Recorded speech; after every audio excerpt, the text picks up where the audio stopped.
Last game that we have here, we'll go back to Thursday Night Football. We'll talk about Broncos at Chargers. The Chargers ended up winning this game 34-27, more high scoring than a lot of people thought that this one was going to be between these two teams.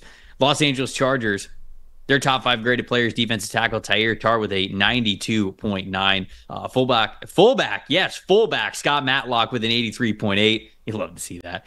Tight end Tucker Fisk with an 82.0, defensive tackle Puna Ford with a 77.0, and then wide receiver Josh Palmer, 74.7. Quarterback Justin Herbert in this one, a 78.2 overall grade. On Denver's side of things, defensive tackle Malcolm Roach with an 84.9.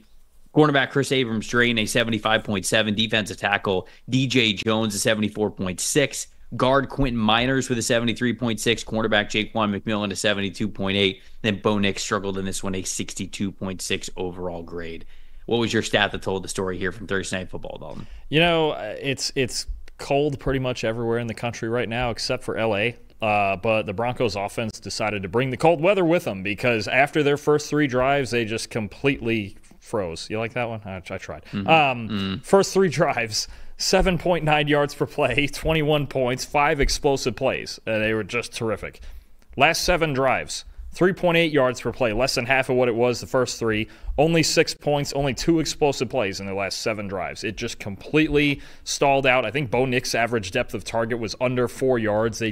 We've seen it times this year with this Broncos offense.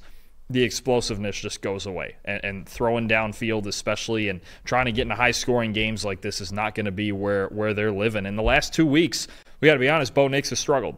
And the fact that Denver has yet to clinch a playoff spot is in large part, I would say, because their offense it's really slowing down now. And now they got a huge game coming up against Cincinnati next week.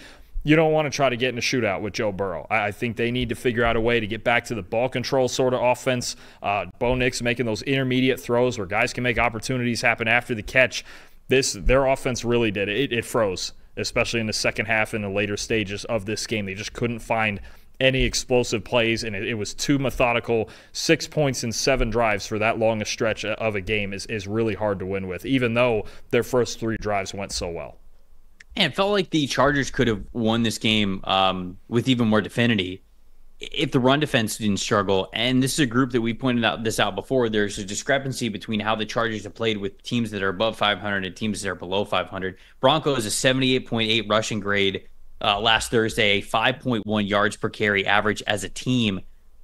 The Chargers a 68.9 run defense grade versus Denver. They've had a 72.7 run defense grade this season, but they've sort of been trending in the wrong direction. A 60.6 the week before. And then, of course, like I just said, a 68.9 against Denver. It worries me a little bit with them going into the postseason, if we're going to be a postseason team, which it feels like they're going to be a postseason team, being able to stop the run, because that's an above 500 team that they're going to be playing, and it's a team that's probably going to really know how to run the football. So against bad teams, they've been able to stop it pretty well, but against teams that know what they want to do, against teams that are above 500, they haven't had as much success. So this was another example of that. The Broncos, I thought, ran the ball decently well, or I should just say efficiently, against the Chargers, and they're going to have to really step it up once they get into a playoff. So I thought that was the stat that told the story, because the lack of run defense, I think, kept this game a little bit closer than it should have been. My most impressive, Tyler Tart. He was the top-graded player for the Los Angeles Chargers. 90.6 pass rush grade from the big man in the middle. He only had 1 pressure and a 26.7 pass rush win percentage, but there were 3 separate plays which he beat his offensive linemen individually. So there was success from him. That's why the pass rush win percentage is up. Even with him only registering 1 pressure, he was still able to win clean a handful of times, and that's why you see the grade pretty high from him. So wanted to recognize him for a really good game, because what this segment is all about, sometimes shouting out those guys that are beyond just the common box score. So I'll shout out to Tyler Tart here for a good Thursday Night Football performance. What about you? Your most impressive and most disappointing? Impressive. I almost did it, Trevor. I almost went Scott Matlock, because fullbacks are people too. But you probably should have, honestly. I probably should have. I almost did it. He was really good. The Chargers, they ran all their power schemes, and he was leading through on all those. He was really good. But, watching the tape, I had to go with Justin Herbert under pressure. He was pressured on 54% of his dropbacks, and this is what he did with that. I mean,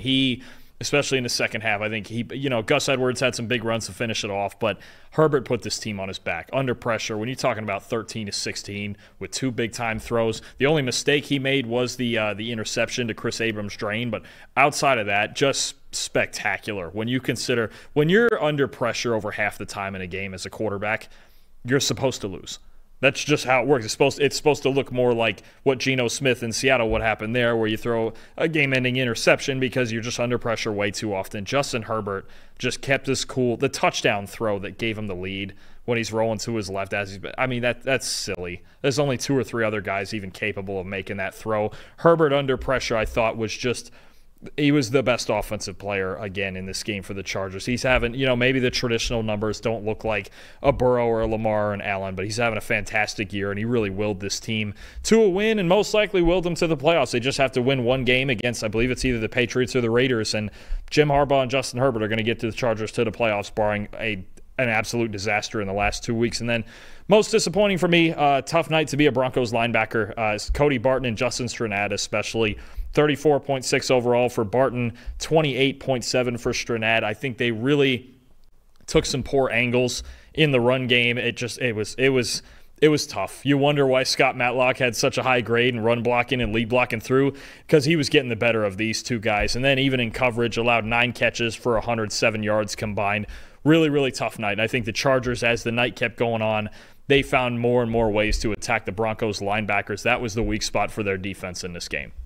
My most disappointing is just Bo Nix. It was not a game where I felt like had the opportunity to step up a little bit more. It just was a more quiet game from him. It wasn't the worst game that we have seen from him this year, but 29 for 40 passing, 263 passing yards, 2 touchdowns, no interceptions, but no big-time throws, no turnover-worthy plays as well, but a 59.8 passing grade there from Nix. And so in a quarterback's duel, Justin Herbert clearly won this one. And obviously, it's just something that with Nix being a rookie, second half of the season's been pretty good for him. But it was an opportunity where I feel like he could have been a little bit better, and he just wasn't. And that's not the worst thing in the world, but it's just sort of worth pointing out, because I would have liked to see him play a little bit better, given the magnitude of what this game was. So it was just a little bit disappointing for me. Thanks for watching, everybody. Make sure you like and subscribe the video. And if you don't have a PFF Plus subscription, you can get one to see all the premium stats that we talked about here on the show, plus the expert betting and fantasy advice over at subscribe.pff.com. The description is also right below, so if you are not a PFF Plus subscriber, you can come one today.